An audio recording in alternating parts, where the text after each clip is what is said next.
Hi friends, welcome back to my channel. இன்றைக்கி நம்ம என்ன பார்க்க போகிறோம்னா, இட்லி தோசைக்கு பணியாரத்துக்கு ஒரு அருமையான சின்ன வெங்காய சட்னிங்க. அவ்வளோ சூப்பராக இருக்கும். வாங்க இது எப்படி செய்யலான்னு பார்க்கலாம். வாங்க. 2 டேபிள் ஸ்பூன் எண்ணெய் கடலெண்ணெய் சேர்த்துக்கலாங்க. 1 ஸ்பூன் உளுந்தம்பருப்பு, 1.5 ஸ்பூன் கடலைப்பருப்பு சேர்த்துட்டு நல்லா பொண்ணு நிறமாக வறுத்துக்கலாங்க. இப்போ நல்லா பொரிஞ்சு வந்ததுக்கப்புறம் காற்றுக்கு ஏற்ற மாதிரி வரமிளகாய் சேர்த்திக்கலாம். 4 வரமிளகாய் தான் சேர்த்திருக்கேங்க. ஒரு பச்சை மிளகாய், கொஞ்சமாக கருவேப்பிலை,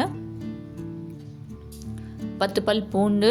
நாட்டு பூண்டுங்கனால 10 பல்னு போட்டிருக்கேன். இல்லைன்னா நீங்கள் பெரிய மலை பூண்டாக இருந்துச்சுன்னா 2 பல் பூண்டு போட்டாலே போதுங்க.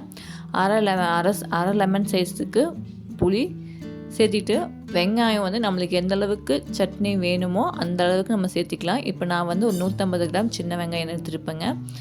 எடுத்துகிட்டு நல்லா வதக்கிக்கலாம். வெங்காயம் வதங்குறதுக்கு உப்பு சேர்த்திக்கலாங்க. உப்பு சேர்த்திட்டு இப்போ வெங்காயம் நல்லா வதங்கி வரட்டும்.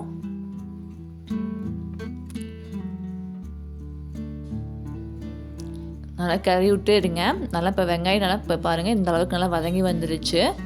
இப்போ நம்ம அடுப்பை ஆஃப் பண்ணிக்கலாம். அடுப்பை ஆஃப் பண்ணிவிட்டு ஒரு கைப்பிடி அளவு தேங்காய் நம்ம சேர்த்திக்கலாங்க. தேங்காய் வேணா சேர்த்திக்கோங்க, இல்லைன்னா ஸ்கிப் பண்ணிக்கலாம். அடுப்பு ஆஃப் பண்ணிக்கோங்க. அடுப்பு ஆஃப் பண்ணிவிட்டு தேங்காய் சேர்த்திட்டுங்க. ஆறுனதுக்கப்புறம் நம்ம மிக்ஸி ஜாரில் போட்டு நம்ம அரைச்சி எடுத்துக்கலாம். நல்லா மை மாதிரி அரைச்சிக்கோங்க. இப்போ மிக்ஸி ஜாரில் போட்டு கொஞ்சமாக தண்ணி சேர்த்திக்கலாங்க. ஒரு அரை கிளாஸ் தண்ணி சேர்த்திட்டு பேஸ்ட் மாதிரி நல்லா அரைச்சி எடுத்து வந்துக்கலாம். அவ்வளோதாங்க, சட்னி ரெடி ஆயிடுச்சு. இதுக்கு ஒரு தாளிப்பு கொடுத்துக்கலாம். எந்த சட்னி தாளித்தாலும் நீங்கள் நல்லெண்ணெய் தாளித்து பாருங்கள், சூப்பராக இருக்கும். நல்லெண்ணெயோட டேஸ்ட்டே வேறு லெவலில் இருக்கும்.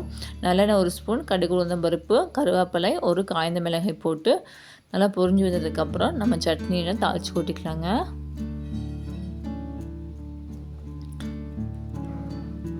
அவ்வளோதாங்க, தாளித்து கொட்டியாச்சு. இப்போ நான் தோசை நான் சோள தோசைக்கு தான் மாவு ஆட்டி வச்சுருந்தேன். இப்போ சோள தோசையை ஊற்றிக்கலாங்க. சோள தோசை பணியாரத்துக்கும் தோசைக்கும் அவ்வளோ அருமையாக இருக்கும். செஞ்சு பாருங்கள். இந்த சட்னி கூட வச்சு சாப்பிட்டு பாருங்கள், அவ்வளோ ஒரு அல்டிமேட்டாக இருக்கும். அவ்வளோதாங்க, நம்ம தோசையும் ரெடி ஆயிடுச்சு.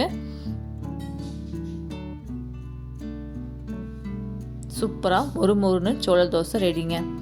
இது கூட சட்னி வச்சு சாப்பிட்டு பாருங்கள், அவ்வளோ அருமையாக இருக்கும். ரொம்ப ஈஸியாக பண்ணிக்கலாம். அடுத்த வீடியோவில் வேறு ரெசிபியோடு பார்க்கலாங்க. என்னோடய சேனலை சப்ஸ்கிரைப் பண்ணாதவங்க தான் மறக்காமல் சப்ஸ்கிரைப் பண்ணிக்கோங்க. இதை புதுனா லைக் பண்ணுங்கள், ஷேர் பண்ணுங்கள், கமெண்ட் பண்ணுங்கள், சப்ஸ்கிரைப் பண்ணுங்கள். பாய்.